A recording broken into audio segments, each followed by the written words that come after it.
నమస్కారం focus TV prime time news కి స్వాగతం. హెడ్లైన్స్ చూద్దాం.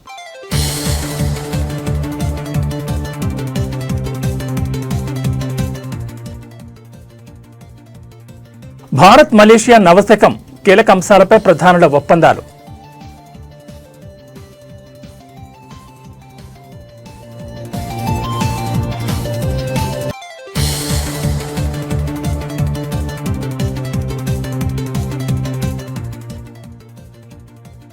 ఫోరెన్సిక్ ల్యాబ్ అగ్ని ప్రమాదంలో కీలక ఫైల్స్ దగ్ధం.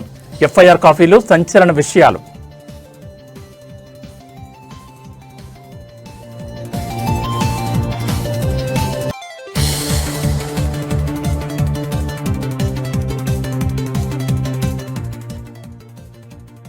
కిడ్నాప్ కేసులో మంచు విష్ణుకు నోటీసులు. 3 రోజుల్లో విచారణకు హాజరు కావాలని ఆదేశం.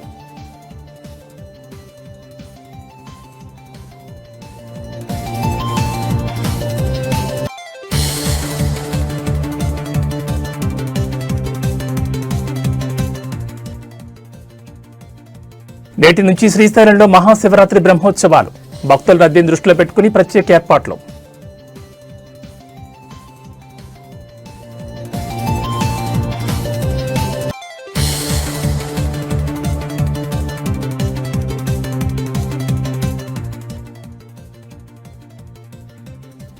తిరుమలలో కొనసాగుతున్న భక్తుల రద్దీ.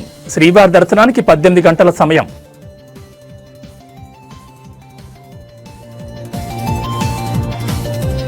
ఇక వివరాలు చూస్తే అమెరికాతో భారత్ ఇటీవలే భారీ ట్రేడ్ డీల్ కుదుర్చుకున్న విషయం తెలిసిందే. ప్రస్తుతం మలేషియా పర్యటనలో ఉన్న ప్రధానమంత్రి నరేంద్ర మోడీ ఆ దేశ ప్రధాని అన్వర్ ఇబ్రహీంతో సమావేశమై ఇరు దేశాల మధ్య వాణిజ్యంపై కీలక చర్చలు జరిపారు.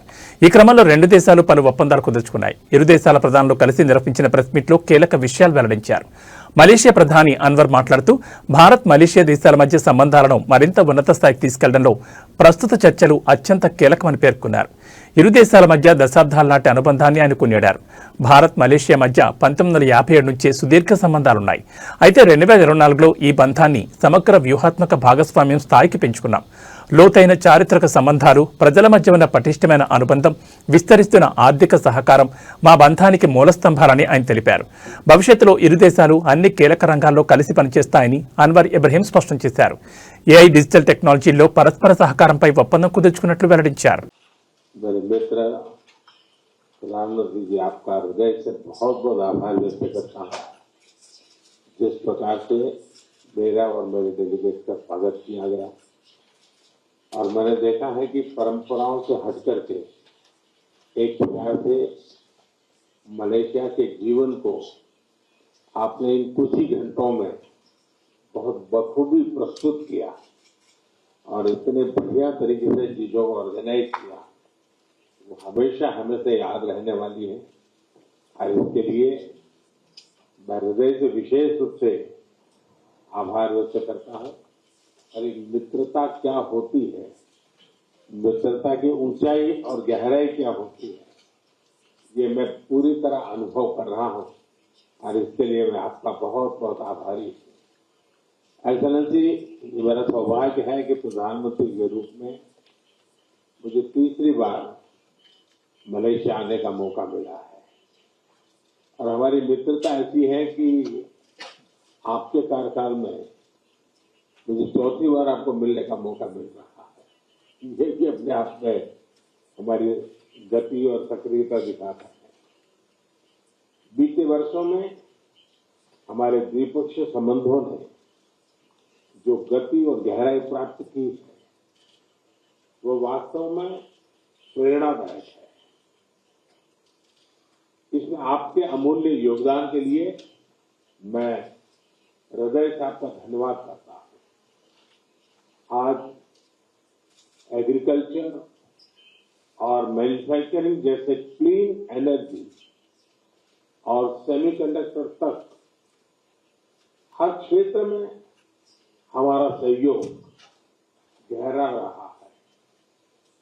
स्किल डेवलपमेंट और कैपेसिटी बिल्डिंग में भी हम अहम साझेदार हैं।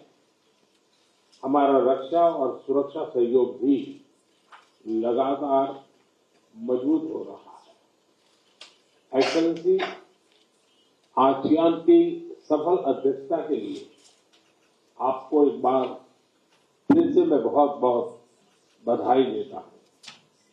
हमें विश्वास है कि मलेशिया के सहयोग से आसियान के साथ हमारे संबंध और अधिक गहरे होंगे और अधिक विस्तार होगा।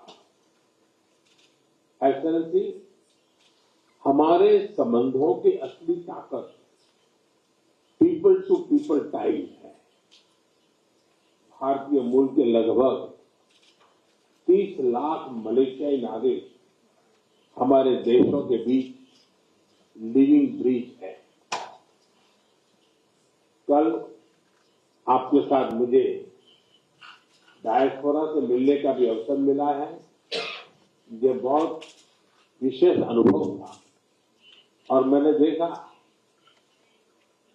कि डायस्पोरा के लोगों का आपके प्रति जो व्यक्तिगत सम्मान है, आपके प्रति जो प्रेम है, वो कल दिख रहा था।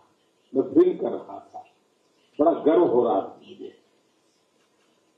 आतंकवाद के खिलाफ हमारी लड़ाई में मित्र देशों का साथ बहुत मायने रखता है। एक तरह से एक्सेलेंसी, हमारा दृढ़ विश्वास है कि भारत और मलेशिया की समृद्धि एक दूसरे से जुड़ी हुई है। वैश्विक अस्थिरता के इस वातावरण में भारत और मलेशिया दो मैरीटाइम लेबर उसको अपने संबंधों की पूरी क्षमता का उपयोग करना जरूरी है। मेरी आज की यात्रा का मूल संदेश एकदम स्पष्ट है कि भारत मलेशिया के साथ मिलकर हमारे संबंधों को नए स्तर पर ले जाना चाहता है और सहयोग के हर क्षेत्र में विस्तार और प्रगाढ़ता लाना चाहता है। एक बार फिर मेरा और मेरे डेलीगेशन का इतना जानदार शानदार स्वागत करने के लिए मैं आपका और आपकी पूरी टीम का हृदय से बहुत बहुत आभार व्यक्त करता हूं। తెలంగాణ ఫోరెన్సిక్ సైన్స్ ల్యాబ్లో నిన్న జరిగిన అగ్ని ప్రమాదంలో సంచలన విషయాలు వెలుగులోకి వస్తున్నాయి. ఈ ఘటనపై ఎఫ్ఎస్ఎల్ ఇన్స్పెక్టర్ శ్రీనివాస్ చేసిన ఫిర్యాదుపై దర్యాప్తు కొనసాగుతోంది. అయితే ఈ ఫిర్యాదుకు సంబంధించిన ఎఫ్ఐఆర్ కాపీలో కీలక విషయాలు పేర్కొన్నారు. 5 గదుల్లోని ఫైల్స్ కాలిపోయినట్లు శ్రీనివాస్ ఫిర్యాదు చేశారు. కంప్యూటర్ ఫోరెన్సిక్ ల్యాబ్, ప్రాపర్టీ రూమ్తో పాటు case verification chamber, analysis chamber కాలిపోయాయని, సర్వర్ రూమ్లో ఫైళ్లు దగ్ధమయ్యాయని పేర్కొన్నారు. నిన్న ఉదయం సుమారు 10 గంటల 8 నిమిషాల సమయంలో తాను కార్యాలయానికి వెళ్తున్న సమయంలో కంప్యూటర్ ఫోరెన్సిక్ ల్యాబ్లో పనిచేస్తున్న క్లాస్ 4 ఉద్యోగి సాయికృష్ణ నుంచి ఫోన్ కాల్ వచ్చిందని, కంప్యూటర్ ఫోరెన్సిక్ ల్యాబ్కు ఆనుకుని ఉన్న ప్రాపర్టీ రూమ్లో మంటలు అంటుకుని అవి ఇతర గదులకు కూడా వ్యాపిస్తున్నాయని తనకు సమాచారం ఇచ్చారని ఫిర్యాదులో పేర్కొన్నారు. ఈ సమాచారం అందుకున్న వెంటనే తాను ఫైర్ డిపార్ట్మెంట్కు సమాచారం ఇవ్వాలని సూచించారని పేర్కొన్నారు. అలాగే కార్యాలయంలో ఉండే అవకాశం ఉన్న ఇతర సిబ్బందిని కూడా సంప్రదించి సంఘటనా స్థలానికి వచ్చి పరిస్థితిని అదుపులోకి తీసుకురావాలని కోరానని, అనంతరం తాను కూడా స్వయంగా కార్యాలయానికి బయలుదేరి 10 గంటల 25 నిమిషాలకు అక్కడికి చేరుకున్నానని తెలిపారు. అప్పటికే కొంతమంది సిబ్బంది మొదటి అంతస్తులో ఉన్న అగ్నిమాపక పరికరాల సహాయంతో మంటలను అదుపులోకి తీసుకురావడానికి ప్రయత్నించారు. 10:30 గంటలకు అగ్నిమాపక సిబ్బంది ఘటనా స్థలానికి చేరుకుని మధ్యాహ్నం సుమారు 1:30 గంటలకు మంటలు పొగ పూర్తిగా అదుపులోకి వచ్చాయని తెలిపారు. పరిస్థితి పూర్తిగా అదుపులోకి వచ్చాక joint director K Ravikumar Goud, assistant director K Gnaneswara Rao, in-charge scientific officer K అంజనతో కలిసి మొదటి అంతస్తును పరిశీలించామని, అక్కడ కంప్యూటర్ ఫోరెన్సిక్ ల్యాబ్, దాని property room, case verification chamber, analysis chamber, server room నష్టం చెందినట్లు గుర్తించామన్నారు.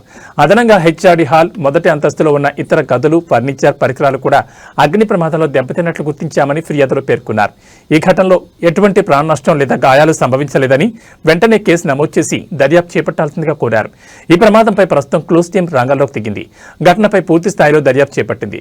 ఎఫ్ఎస్ఎల్ ల్యాబ్ను సీజ్ చేసిన క్లూస్ టీం ఎస్బీ మరోసారి తనిఖీలు చేపట్టింది. అగ్ని ప్రమాద సమయంలో అక్కడ ఎవరైనా ఉన్నారా అని ఆరా తీస్తున్నారు. ఎఫ్ఎస్ఎల్ కార్యాలయంలోని సీసీ కెమెరాల ఫుటేజ్ను పరిశీలిస్తున్నారు. మరి కాసేపట్లో ఎఫ్ఎస్ఎల్ డైరెక్టర్ శిఖా గోయల్ ఘటనా స్థలానికి చేరుకోనున్నారు.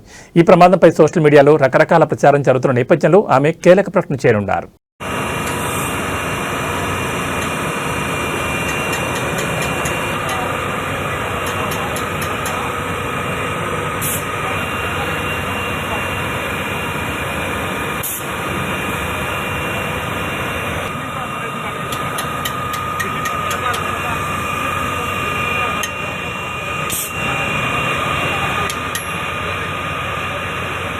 విద్యార్థి సంఘం నాయకుల కిడ్నాప్ కేసులో టాలీవుడ్ నటుడు మంచు విష్ణుకు తిరుచానూరు పోలీసులు నోటీసులు జారీ చేశారు. 3 రోజుల్లో విచారణకు హాజరు కావాలని ఆదేశించారు.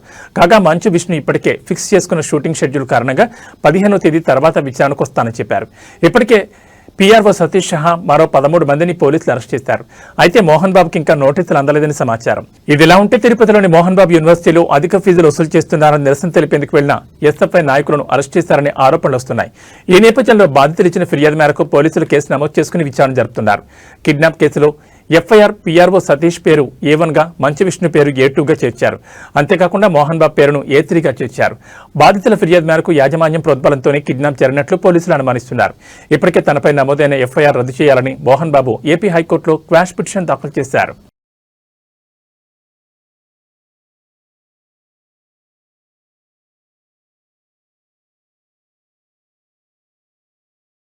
నంద్యాల జిల్లాలోని ప్రముఖ పుణ్యక్షేత్రం శ్రీశైలంలో శ్రీ బ్రహ్మరాంబ మల్లికార్జున స్వామి దేవస్థానంలో మహాశివరాత్రి బ్రహ్మోత్సవాలు నేటి నుంచి ఈ నెల 18వ తేదీ వరకు కొనసాగనున్నాయి. ఉదయం 9 గంటలకు శ్రీ స్వామివారు యాగశాల ప్రవేశంతో బ్రహ్మోత్సవాలకు శ్రీకారం చుట్టనున్నారు. బ్రహ్మోత్సవాల్లో భాగంగా సాయంకాలం శ్రీకాళహస్తి దేవస్థానం తరపున శ్రీ స్వామి అమ్మవారికి పట్టువస్త్రాలు సమర్పించనున్నారు. సాయంత్రం బ్రహ్మోత్సవాలకు సకల దేవతలకు ఆహ్వానం పలుకుతూ ధ్వజారోహణ, ధ్వజపటం ఆవిష్కరణ చేయనున్నారు. ఇక శ్రీశైలంలో బ్రహ్మోత్సవాల సందర్భంగా నేటి నుంచి ఈ నెల 18వ తేదీ వరకు ఆర్జిత, పరోక్ష సేవలు నిలుపుదల చేస్తున్నట్లు ఆలయ అధికారులు తెలిపారు. వీఐపీలు, సాధారణ భక్తులందరికీ శ్రీ స్వామివారి అలంకరణ దర్శనంతో పాటు జ్యోతిర్ముడి కలిగిన శివస్వాములకు మాత్రమే 12వ తేదీ వరకు నిర్ణీత సమయంలో స్పర్శ దర్శనానికి అనుమతి ఇస్తున్నట్లు ప్రకటించారు. అలాగే శ్రీశైలం వచ్చే భక్తుల రద్దీని దృష్టిలో పెట్టుకుని ప్రత్యేక ఏర్పాట్లు చేశారు.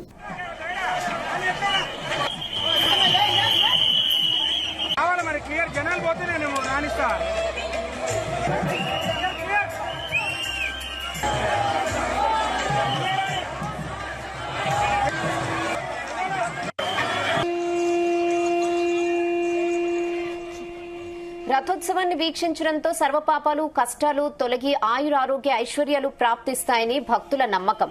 రథోత్సవాన్ని వీక్షించేందుకు 2 రోజులుగా వివిధ రాష్ట్రాల నుంచి వచ్చిన భక్తులు సుమారు 2 లక్షల మంది వరకు తరలివచ్చారు. మహాశివరాత్రి బ్రహ్మోత్సవాల్లో భాగంగా స్వామి అమ్మవార్లకు ఆలయ పుష్కరిణిలో తెప్పోత్సవాన్ని నయనానందకరంగా జరిపించారు.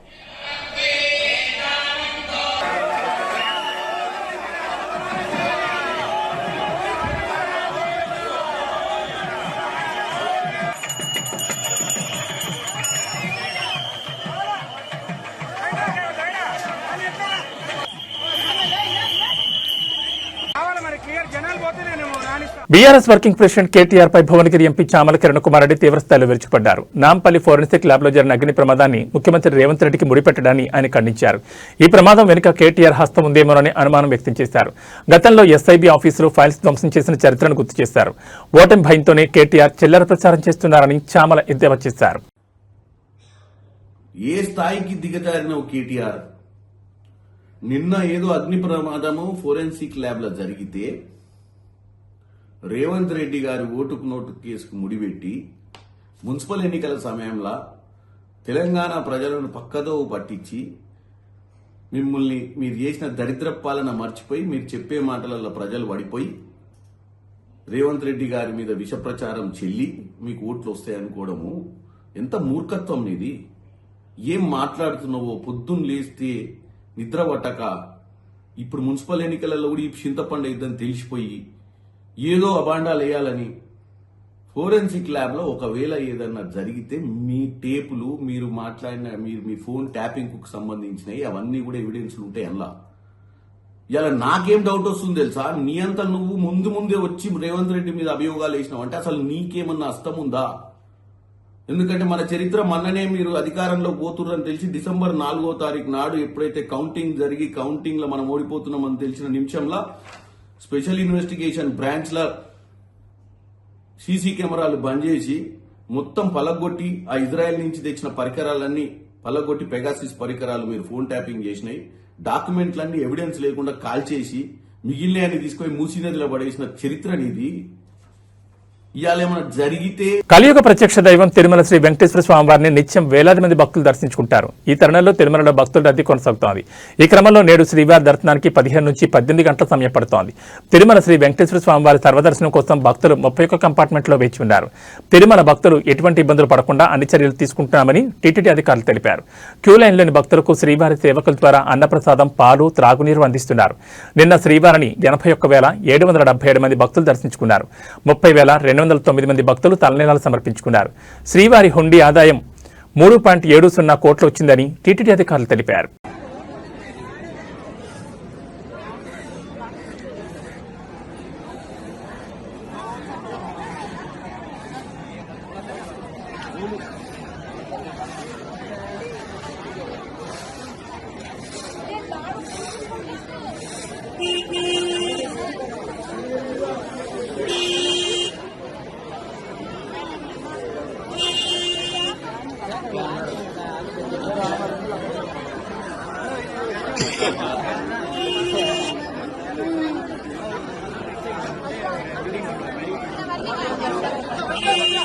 కాకినాడ జిల్లా జగ్గంపేట మండలం ఎర్రిపాకలో తిరుమల తిరుపతి దేవస్థానం ఆధ్వర్యంలో శ్రీ వెంకటేశ్వర స్వామి వారి కళ్యాణాన్ని అంగరంగ వైభవంగా నిర్వహించారు.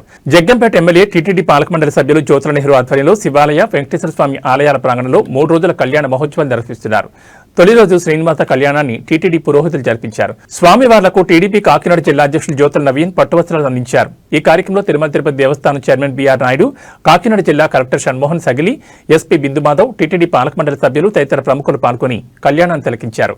అలాగే నియోజకవర్గంలోని భక్తులు కళ్యాణాన్ని తిలకించి పునీతులయ్యారు.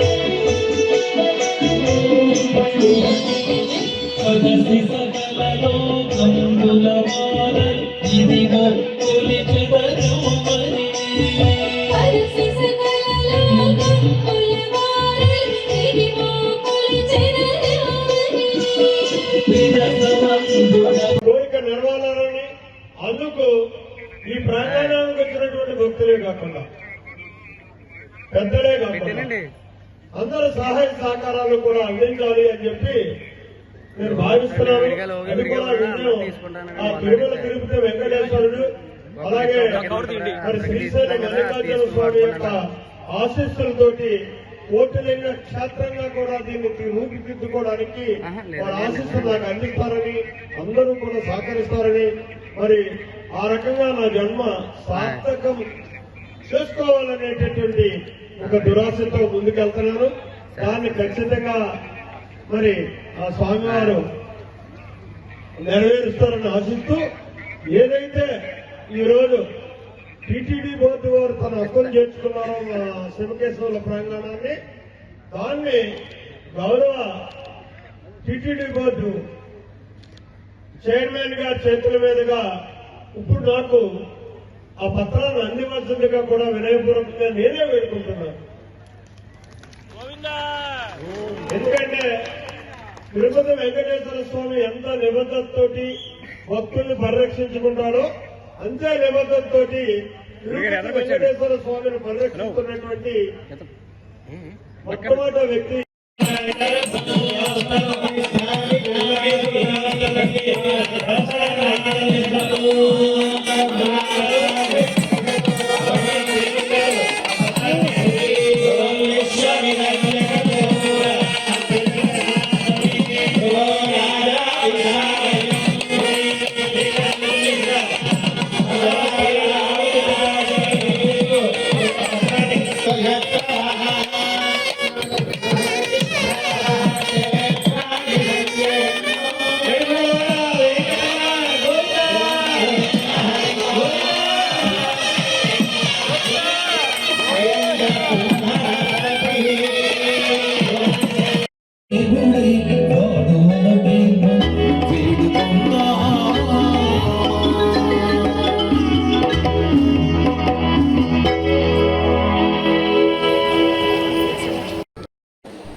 దారిలో లేకుండా గురుగారు ధన్యమైనటువంటి రోజుగా భావిస్తున్నాను. మళ్ళీ మయంగానే అతనండి.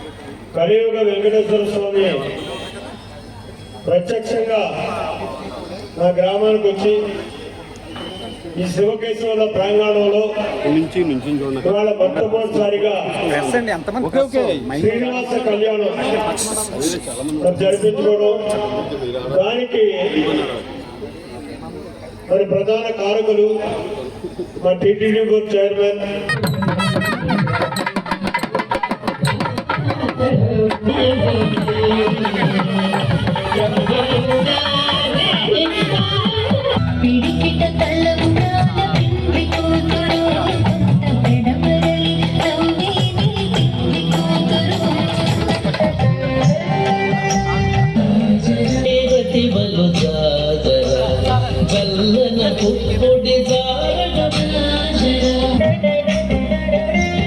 చేరువ పతిపై చింతన పట్టును సాధన జగటపు చన్నపుల జాజర సగినల మంచపు బట్టల జాజర జగటపు చన్నపుల జాజర పేరు దగ్గరికి ఇప్పుడు వెయిట్ చేసి ఉంటున్నారు కాబట్టి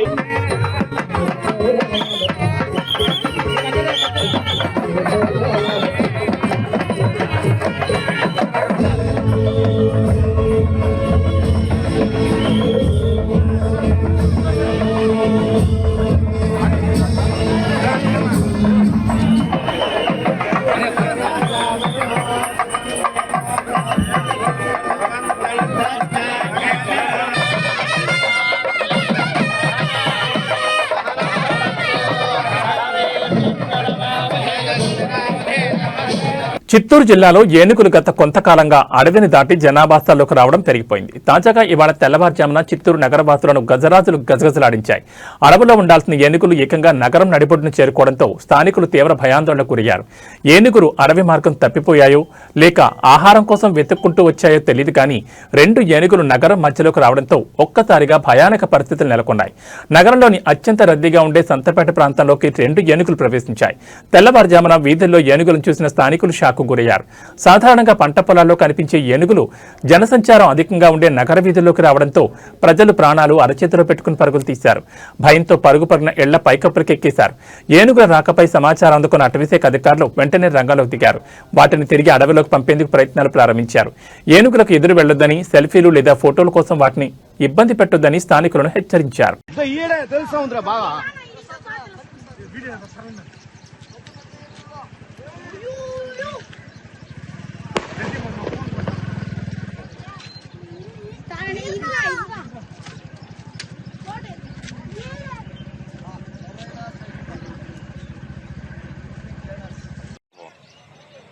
ఇది వస్తేనే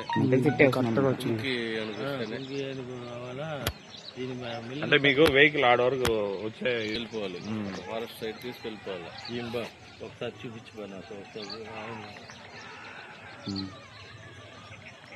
చిన్నది ఇట్లే వస్తున్నాయి సార్, అది పెద్దది. అరవద్దు.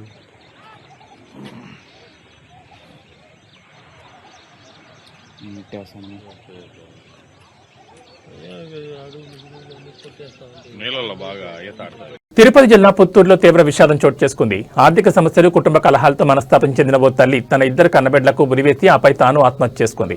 పుత్తూరులోని కృష్ణానగర్లో శనివారం జరిగిన ఈ హృదయ విదారకర ఘటన స్థానికంగా కలకలం రేపింది.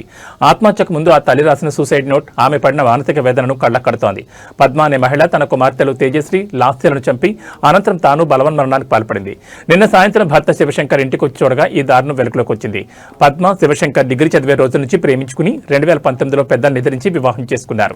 అయితే పెళ్లైన తర్వాత కూడా శివశంకర్ ఏ పని చేయకుండా బాధ్యతారహిత్యంగా ఉండడంతో కుటుంబంలో ఆర్థిక కష్టాలు మొదలయ్యాయి. పిల్లల స్కూల్ ఫీజులు, ఇంటి ఖర్చులు, డ్వాక్రా సంఘంలో తీసుకున్న అప్పు చెల్లించలేక పద్మ తీవ్రంగా మదనపడినట్టు తెలుస్తోంది.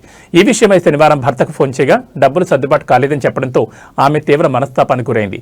ఇదే క్రమంలో ఈ కఠిన నిర్ణయం తీసుకున్నట్లు పోలీసులు భావిస్తున్నారు. ఘటనా స్థలంలో లభించిన సూసైడ్ నోట్లో పద్మ తన ఆవేదన తెలియజేసింది. తల్లిదండ్రులను కాదని పెళ్లి చేసుకున్న ప్రతి అమ్మాయికి నా జీవితం ఓ గుణపాఠం. ఓ అమ్మాయి ఏ లక్షణాలైతే తన భర్తకు ఉండకూడదని అనుకుంటుందో అలాంటి లక్షణాలన్నీ నా భర్తలో ఉన్నాయి. నిన్ను ప్రేమించి పెళ్లి చేసుకున్న పాపానికి ఎన్నో కష్టాలు పడ్డాను. నా కడుపులో పుట్టినందుకు ఈ పిల్లలు ఆ కష్టాన్ని అనుభవిస్తున్నారని ఆ లేఖలో పేర్కొంది. నేను చనిపోతే ఇంకో పెళ్లి చేసుకుంటావు, కనీసం ఈసారైనా లైఫ్లో సెటిల్ అయ్యాక పెళ్లి చేసుకో అని భర్తను ఉద్దేశించి రాయడం అందరినీ కలిచివేసింది. స్థానికుల సమాచారంతో ఘటనా స్థలానికి చేరుకున్న పోలీసులు మృతదేహాలను పోస్టుమార్టం నిమిత్తం ఆసుపత్రికి తరలించారు. పద్మ రాసిన సూసైడ్ నోట్ను స్వాధీనం చేసుకుని భర్త శివశంకర్ అదుపులోకి తీసుకుని విచారిస్తున్నారు. ఈ ఘటనపై కేసు నమోదు చేసి దర్యాప్తు చేస్తున్నట్లు పోలీసులు తెలిపారు.